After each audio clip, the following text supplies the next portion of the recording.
everyone, and welcome back to Hanna Wonders. Before we dive into Hadestown, I did want to chat about the Tony Awards, which was last month on the 9th of June. And it was an amazing Tony season this year. It was really great to see some original work. I thought it was fascinating that Be More Chill wasn't invited to even do like Michael in the Bathroom. But of course, Corbin did do that Host in the Bathroom parody. So that was pretty cool, but I thought that was interesting. Didn't think I was going to like the prom, and I'm actually a huge fan after the Tony Awards to see the choreo and how sweet and sincere they pull off the storyline. So that was really cool. So it was a great Tony season. It seems like everything right now, especially some of the stuff that we saw during the Tony Awards, is now announced to close in the next couple of months, which I found very interesting. So let's see, we've got Be More Chill is closing, The Prom, Waitress, which I believe rumors are Sarah Bareilles will be coming back to close out the show. Cher Show is closing, King Kong, Pretty Woman, and What the Constitution Means to Me, as well as Beautiful, the Carole King story. But maybe that's okay. I mean, a lot of these shows are fantastic and actually did really well at the Tonys, but it doesn't really bother me to open up some of this real estate. I really want to see, like, is there more shows like Be More Chill and The Prom that could come through with more space. Getting a Hadestown into the Walter Kerr Theater was a big deal. But what if we could get more like that and more original work like that? And it really depends on there being an actual space. So for shows that just run and run and run, I mean, yes, Phantom has been up for a million years, but do we need it to be? And of course, I want the opportunity to see these shows on Broadway, but I'd enjoy more original material and newer shows. So, I'm not necessarily heartbroken, especially about some of these. I was not super impressed with what I saw from the Cher Show. I know my buddy Austin is hearing me say that, and he is mortified. Of course, I've always been against Pretty Woman going to the stage. A brief shout out to Talking Poop Podcast, who I mercilessly laughed at in my car while their lead host was just really frustrated with having to turn the air conditioning off to do his podcast. And I was laughing like, what a sucker who can't figure out their sound enough to be able to keep the AC on. Well, joke's on me. I totally realized how loud that can be on the playback, and I am now sitting here drenched in sweat. So that was a bad karma flip. I am suffering for my art. I am suffering for all of you because we're going way down to Hadestown today, and what could be more appropriate than being very uncomfortably warm? Before I jump in to Hadestown, I can't forget my obligatory comment about the Cats preview that we got a couple weeks ago. My first initial reaction was I thought it was kind of interesting. I didn't even really realize how weird the CGI was until the memes started coming out. And now I'm kind of like, oh yeah, this is pretty bizarre. Especially like coming out at the same time as Lion King, and it's a totally different way to take the CGI and the storytelling. Anyways, I am just not a fan of the musical, so I will probably see it when it hits Amazon in like a year or so, but just not my thing. I have had a request to do a Cats episode, so that is coming up on the pod. It is a fascinating story. It's got a great background and some of the coolest theatrical effects on the stage. It's just not my cup of tea as far as music goes, but we are so not here to talk about Cats, so I'm going to let that one sit. So why we're here. The sensation sweeping the show ho nation. This show has had like just the most amazing ride on its way to Broadway, and you can't really beat 500 BCE for source material and a 13-year development process. I mean, this has been fine-tuned, it's original, it's unique, which are all of my favorite things. The tale of Orpheus and Eurydice, which is the source material, has been told in various mediums throughout history, including opera, film, music, and literature. So strap in. It's time for some old school Greek mythology. I was trying to figure out how I wanted to tell the story, and this was kind of a beast of a project because there's so much information about the creation of it, but I felt like it's really hard to get into that if you're not familiar with the original tale of Orpheus and Eurydice. So I kind of did my own annotated version, so I hope you guys will bear with me. And this is actually one of my favorite tales, so here we go. Orpheus was the son of Apollo and Calliope, so the god of the sun and music, and the muse of poetry. Orpheus was a prodigy on the lyre and was able to move even his father with his skill and passion on the instrument. Orpheus fell in love with a woman named Eurydice, who was known for her beauty and her passion, and they got married and were happy for a little while. One day, while out walking, Eurydice was chased by a man wanting her for her body, and in trying to escape, was bitten by a snake and died. Orpheus was such a beautiful poet and musician that he sang his grief to the world with his lyre. Finally getting the attention of the gods, Apollo told him that he should go to Hades and Persephone in the underworld and beg for Eurydice back. Since Orpheus was protected by the gods, he was able to walk to the underworld, which no other mortal could do. Orpheus gets down to Hades and plays him this sad tale. It's the song of losing his love. And the song moved the king of the underworld so much that Hades said Orpheus could take Eurydice back to Earth with him on one condition. Yes, you can take Eurydice back to the surface with you. However, you have to walk all the way back, and not once can you look back to see Eurydice. If you do, she will be pulled back to me in the underworld, and you will never see her again. So they start walking, and Orpheus is trying desperately to hear the sound of her footsteps. And he holds on, and his doubt starts to get to him. And right as they start to get to the top of the tunnel, they're almost done, he glances back and looks at Eurydice, and she immediately becomes this shadow and is whisked back to the underworld.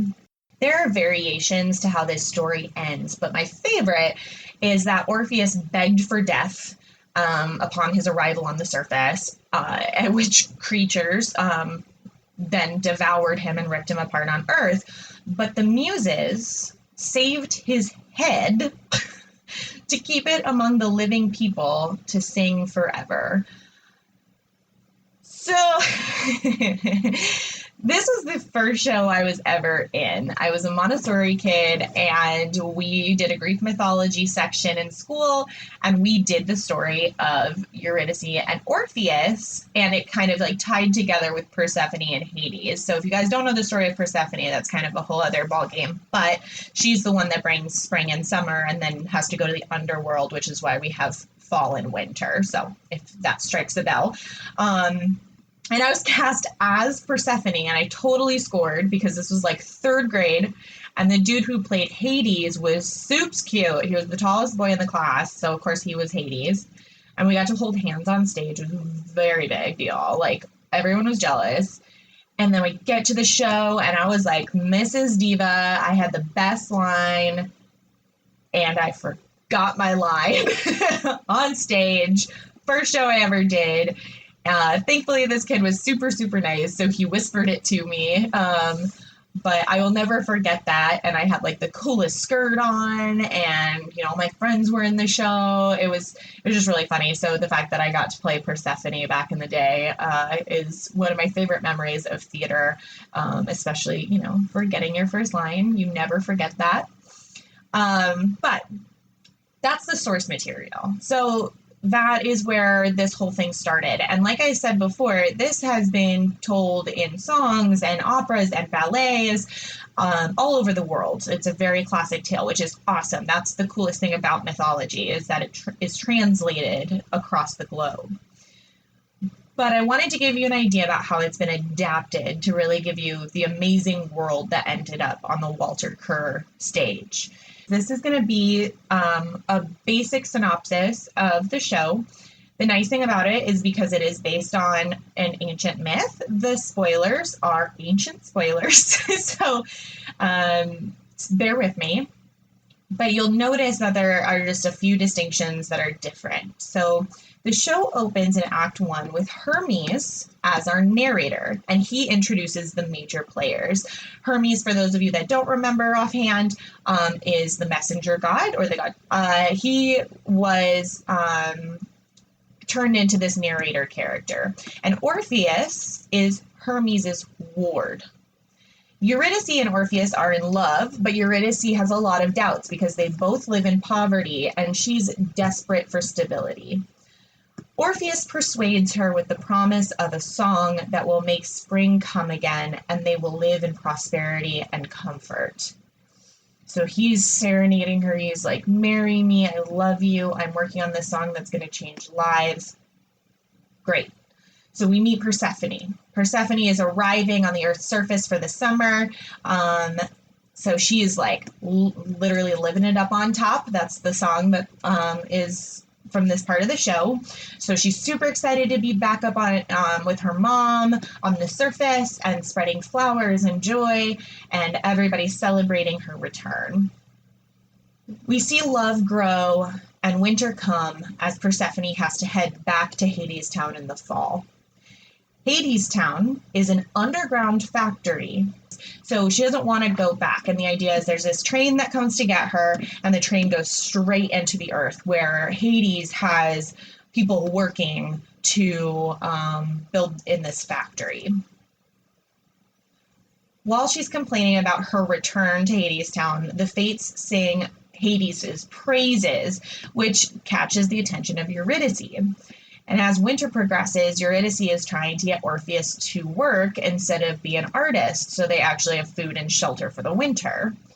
Meanwhile, Hades and Persephone are constantly arguing about their relationship, which makes Hades want to leave the factory to find someone who is going to appreciate the hard work he puts in.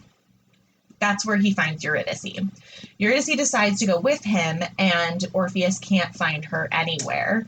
Hermes then tells Orpheus that she left to go with Hades and tells him how to get to the factory. Now remember, he can't take the train. He has to walk down this huge railroad track. This is where we get the first Wait For Me, the initial Wait For Me song. So if you guys are familiar with that, that is where that comes in. Then we hit intermission, and Act 2 opens with a number by Persephone where she's introducing herself as the Lady of the Underground, which is another name for Persephone. Eurydice laments the decision she's made. She's now not able to leave because of her contract with Hades unless he chooses to let her go. Orpheus makes it to Hadestown, finds Eurydice, and begs her to come home with him. She tells him about her contract, so Orpheus confronts Hades about it, and Hades is like, ha, this is official, this is a contract, get off of my property. So Orpheus sings about the loss of his true love. Persephone overhears this and goes to Hades and advocates on Orpheus and Eurydice's behalf, saying you have to let her go. Hades begrudgingly offers Orpheus a chance to sing for him, and Orpheus sings the song he's been writing since Eurydice left. It moves Hades by reminding him of his love for Persephone, and he decides begrudgingly to give Orpheus a chance to take Eurydice home. So then he gives them the infamous task, walk all the way back up the railroad track. You cannot look back to see if she's there until you get all the way to the opening where you're on the surface. Of course, we know that Orpheus looks back and she is pulled back to Hadestown. Hermes narrates at the end that no matter how many times we sing this tale, we will sing it again. It is the human condition to continue to get up and fight no matter how hard we get knocked down or how sad the ending might be, because hope is what we live for. So now that you can see the different pieces coming together from story to story, let's talk about how it's been reimagined on stage. So instead of the underworld and its typical River of Styx fashion. Hadestown is an underground industrial steel town with oppressed workers under Hades' authoritarian rule. The brilliant mind who created this masterpiece is Anais Mitchell. She has always been a singer-songwriter and was first signed by Tori Amos's label, which I love. And when she was 17, she started writing songs. So she was quickly signed by Tori Amos. But she was in her car one day, just writing lyrics in her head, like you do when you're a songwriter. And she realized that the song she was singing reminded her of the story of Orpheus and Eurydice. So she started writing it down. She came up with two to three songs that were kind of like an epic, where they were all connected about this one story. This was 14 years ago, when she first just had the idea. The first piece was written in 2006. So this is a really important reminder that new work takes time. And I know that she never meant when she first sat down to write this song, or she had those first few lyrics in her head, that, oh, this is going to Broadway one day. No. However, even once she started that process, it still took time in order to hammer out all the details. Anais has spoken of the unique process of creating Hadestown, specifically the constant public eye that has been intimately involved. Future production director Rachel Chavkin said the new work process is clunky and messy, and it needs the opportunity to be that way to really create something daring and unique. Even contracts are super difficult for new work because working with equity actors requires contracts that stipulate very specific ways that the actors can be used. For example, you need a very special kind of contract to record rehearsals during a new work process. And recording during rehearsals for new work can be very beneficial, especially for a project this size.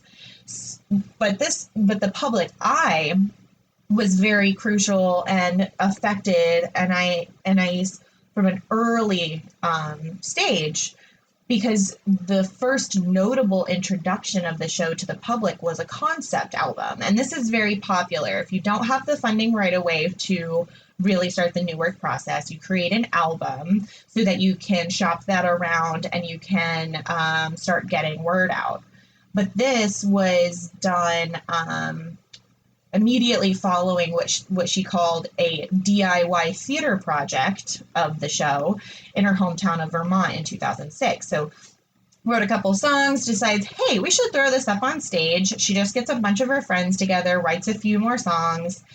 She partnered with Ben Matchstick, who was the original director, to turn the show into a theatrical telling. And the original name for this project was The Crack in the Wall. But quickly, this was changed when Anais first mentioned Hadestown. They immediately both loved this title and the intense imagery that it created. We also have Matchstick to thank for the fates in the show, which act as like dark internal voices. The show received a very warm reception, so they recorded it in 2010. Anais Mitchell had her eye on a special director for a couple years when she finally met up with Rachel Chavkin. Rachel caught Anais's eye with The Great Comet of 1812, which she had directed. And Rachel was already obsessed with the concept album Anais had created, so it was a match made in heaven. The first thing Anais mentioned to Rachel was how the show needed to be more poetry than prose. And this was something I heard them say over and over in interviews, more poetry than prose. And and it really rides a line between a concert and a play. And this was very intentional. These two distinctions shaped the entire creation process. So this was they met in about 2011. And let's see, we had our Broadway premiere this year in 2019. So we're looking at 9 years of a creation process on the way to Broadway. And those two distinct descriptions, more poetry than prose, and a mix between a concert and a play, is what really drove all of the decisions for this show. And you'll see why when we get into like set design and all of that as well. But Chavkin knew the show had legs, and loved this storytelling, but there were some plot issues and character development that needed to happen. So she talked this out with Anais. Anais ended up adding 15 songs over the next few years to really define and draw the story together. And a big change that happened at this time was to take Hermes from a side character and make him the narrator. This shift made perfect sense, as Hermes is known as the messenger god, as I mentioned, and this would allow him to fill in the blanks for the audience. In fact, during the first number, called Road to Hell, he introduces all the major players, which was inspired by a scene from Great Comet. This is when we really get to meet the incredible design team. So we had scenic design, Rachel Hauk, and Michael Crass on costume design. He's so interesting and fantastic. And I didn't have enough time to go into just the costume design on this pod, but I highly recommend typing in like costume design for Hadestown. This guy was a genius. The influences that he had were incredible. Light design was by Bradley King, choreography by David Newman, and musical direction by Liam Robinson. These guys, like the interviews with them, these are brilliant artistic minds. And over the course of it, this team slowly was added together and pieced together until finally the world premiere of the musical took place at the New York Theater Workshop in May of 2016 and ran through the end of July. It received 2 extensions because it was so popular. So audiences just couldn't get enough of it. The show then moved to run during the 17-18 season at Edmonton's Citadel Theatre in Canada. And that was its last, that was kind of one of its last stops on the way to Broadway, but its final stop on the way was actually at the Olivier National Theatre in London in 2018, which I find really weird. Then, after 13 years of hard work and many rewrites, the show opened at the Walter Kerr Theatre on Broadway, with previews starting on March 22nd, 2019. The set design for this show is unlike anything I've ever seen. It's a mix of vintage aesthetic and modern. And this crosses over into costume design as well, and lighting. Oh my gosh, the lighting is so cool. It's a very minimal set, and the setup has kind of been compared to a circus ring. The larger focal point of the set is a very large tree, which is offset, so it's like not directly in center stage. But the tree is real wood, and it's a type of tree that's structured so you can feel like you're either under it, like you're, just sitting under it at the trunk, or as if you're looking at the roots underground. It's really neat. But Chavkin really wanted the show to feel like you were sitting around a campfire or coming around an old tree to tell stories. They wanted to invoke this idea of community and storytelling. The set designer actually said this beautiful thing, which I loved. She described the set as the envelope that the show fits in. I loved that comment. And because the set is done in the round, the actors are able to utilize the aisles and the first tier of seats for staging. The era in which this is set is intentionally ambiguous, so kind of reminiscent of Greek myths where you can kind of cut and paste them anywhere.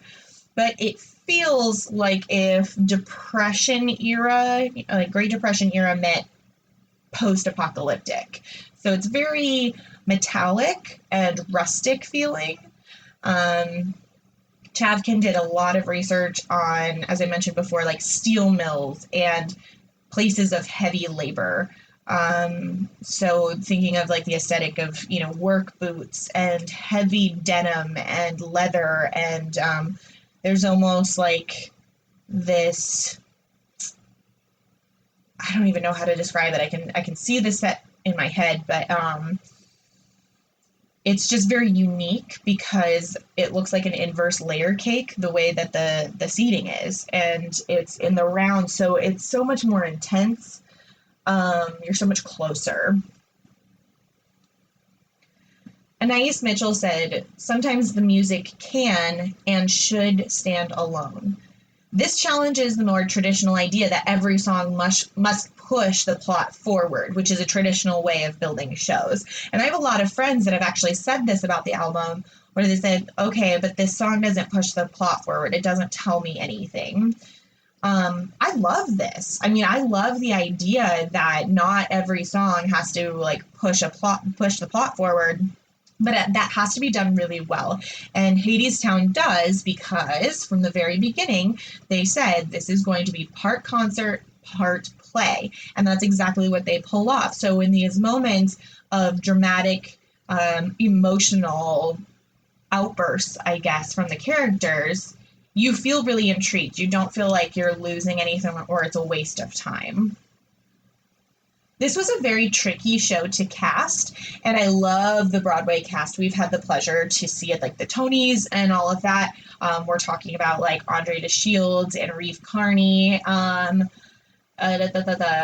Noblanzada, Patrick Page, Amber Gray.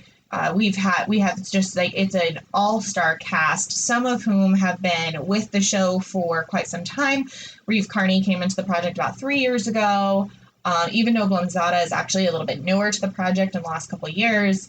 Patrick Page has been around for several, but all of these people have a very unique sound. And that's something that Chavkin was looking for. She said that they were looking for actors with unique instruments.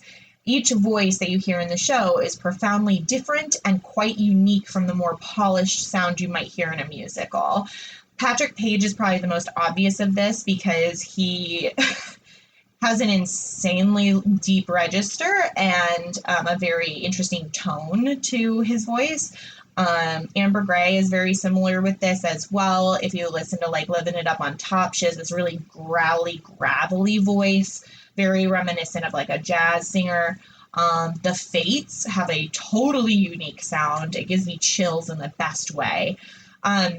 But this was something that the artistic team wanted and was looking for.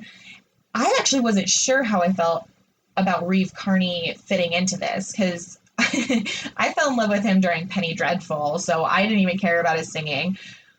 I did not like him in the like remake of the Rocky Horror Picture Show, but I did enjoy his vocals in Spider-Man Turn Off the Dark.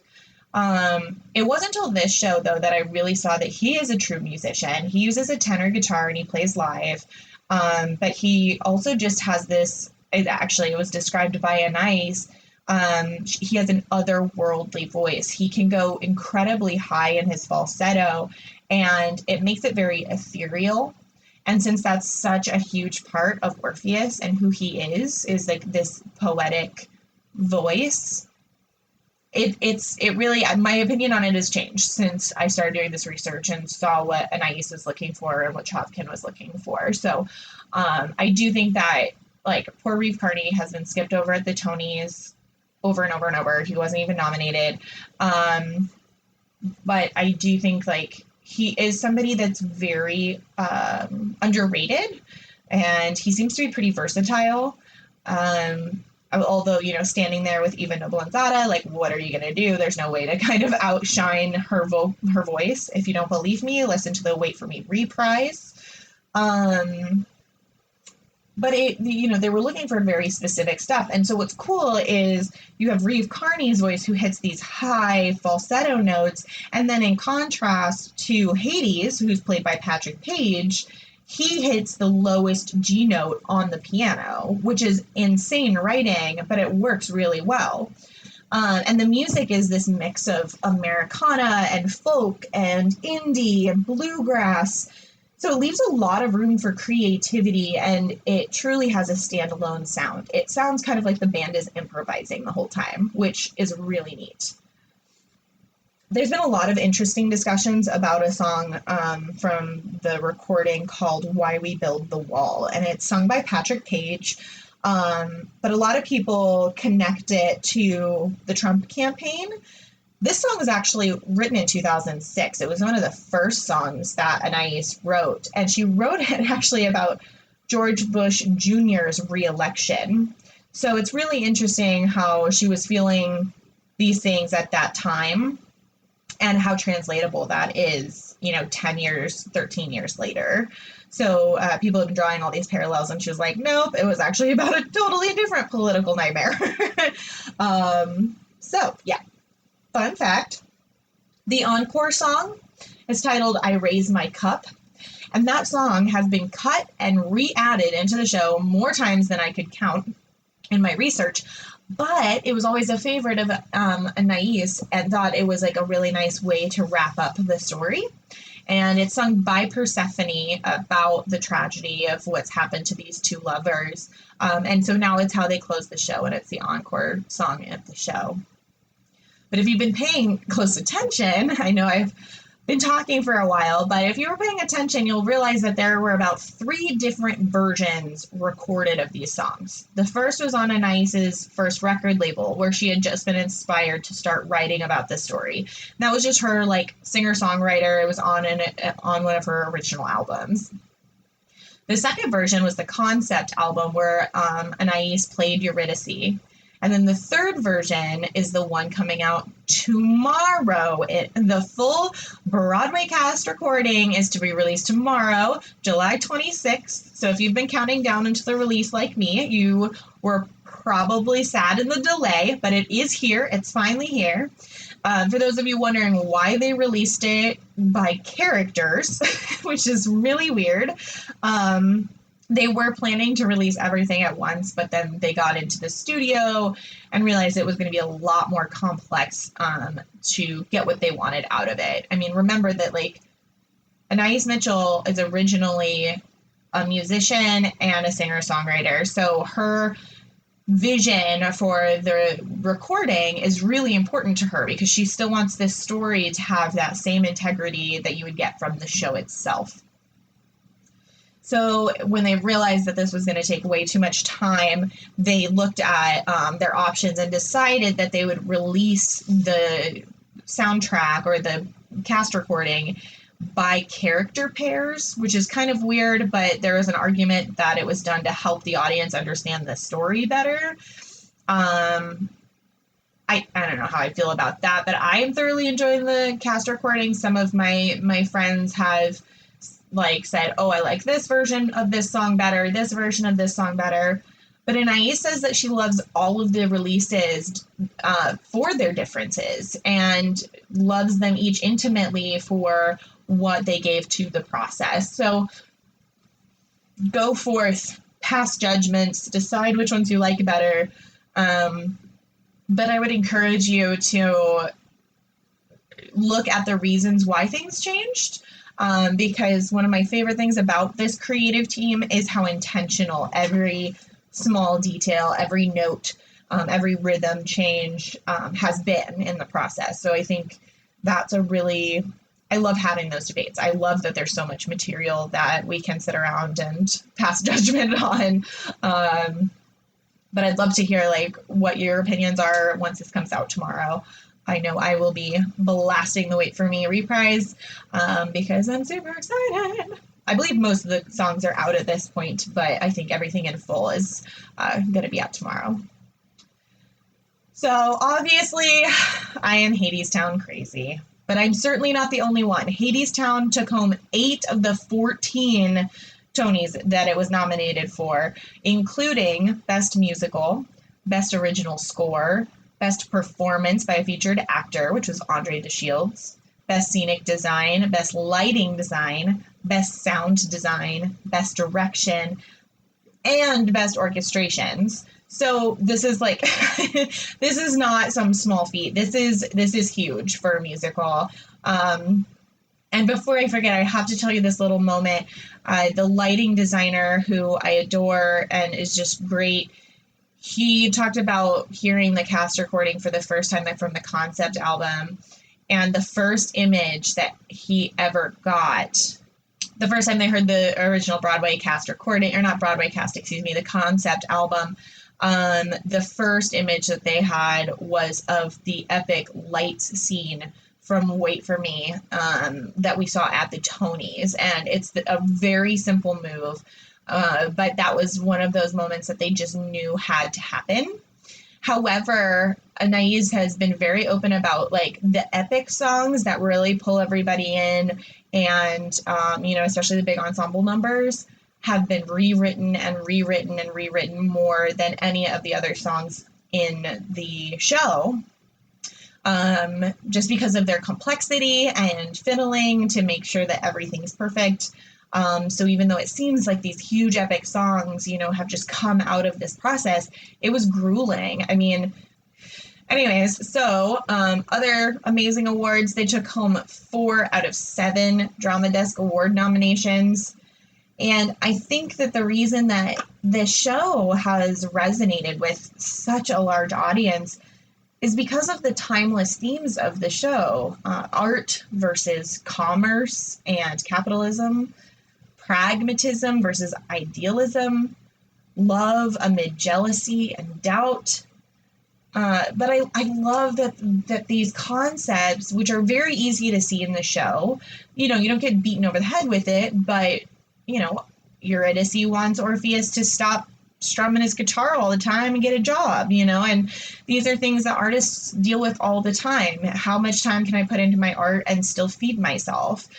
These are timeless for artists and for workers and people in poverty.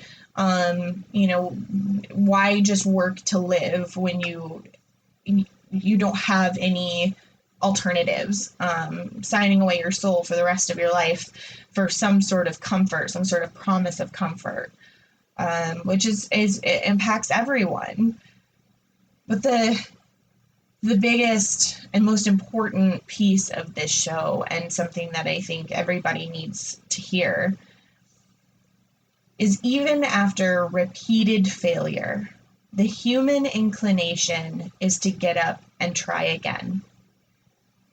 This is a common theme amongst the Greeks in their myths, and there's a reason for it, and there's a reason that we're still telling these stories today. But the show has even resonated with people dealing with addiction and friends and family of those dealing with addiction. I mean, this is crossed into so many worlds that Anais and Rachel had probably no idea how many people this was going to affect. And then it ended up on Broadway. So my opinions on the show, this is the original work that I talk about when I'm saying how desperate I am for a palate cleanser, something that just comes in and shakes things up, like a Hamilton. And it's more important to me than a show like The Prom because it asks harder questions. It's grittier, but that's my style and that's something that I enjoy. I love the diversity in voice. I love the diversity in race. Even on the creative team, members of this project have ranged from ages 16 all the way to 80. Andre DeShields, who plays Hermes, I believe is 73. This is a wide range of people who have come together to tell this story, and I think that really takes us back to the roots, for lack of a better word, of theater and of telling stories verbally. So it's a very special piece to me. I really enjoyed the sound of the show. I spent a lot of time in New Orleans when I was growing up, and I really love that the jazzy, gritty sound. But it is a special piece, and I hope that if you haven't already, that you take the time to look at it. If you're super nerdy like me, there's an awesome interview from Google, actually, with, it was 5 members of the cast, including Reeve Carney and Eva Noblanzada and Patrick Page. Anais Mitchell is there, and it's just a really great insight into the show and into the creative minds. But I highly recommend checking out the original Broadway cast recording when it's released tomorrow, because I am desperate to hear what people think about it. I feel like I'm just so one-sided about this. I really don't have any negative commentary other than, why do the tickets have to be so expensive? I was like sitting there with my husband the other night and I said, okay, so what if we just bit the bullet and we just went to New York for a weekend so I could see the show? And we were looking at tickets and I was just like, yeah, so that's why theater's not accessible. But other than that, like, I really just don't have a complaint about it. And quite frankly, for an original work, I hope they see all the wealth come their way, to the actors and the creative team that were a part of this. Anais Mitchell and Rachel Chafkin have made a huge statement, with having a diverse creative team of being two badass women, especially in a director position. But just as a book writer in general, that is really rare. I mean, we're flooded with material written by men, and while I love a lot of it, I'm ready for new perspectives. So I really love that. But that's all I've got for you. I know that there's so much more I want to tell you. We could do a whole thing on the Greeks and Romans and the beginning of theater, but I wanted to leave it just with the show because this is so special to me, and I can't wait to hear what your feelings are on it after everything comes out. I'm very jealous because my in-laws have already seen it, and I asked if it was everything in the whole world that they wanted it to be, and they said yes, even more. So if you have the amazing opportunity to see this show, I highly recommend just throwing the money at it. Go ahead if you're in New York and check this out. But yeah, Hadestown, thank you so much for coming on this fun ride with me. And I do believe that my next pod will possibly be on cats. We'll see how inspired I am by cats once I start doing the research. But assuming that I can get through that, I will find a fun, exciting way to tell you guys all about Cats the musical. Otherwise, please keep sending me your suggestions. I have a book going of things to research. And don't forget to check out some of my previous pod episodes if you haven't already. Some of my most recent ones were Sunday in the Park with George and Jekyll and Hyde, the musical. I've also gotten a lot of positive feedback about Evil Dead, the musical, which not too many people have listened to, but I do think is one of my favorite episodes, so feel free to jump in there.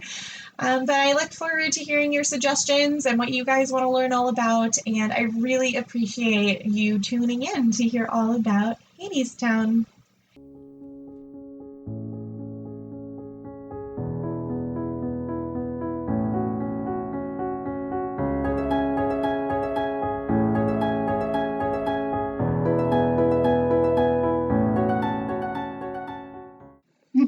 That was a mess.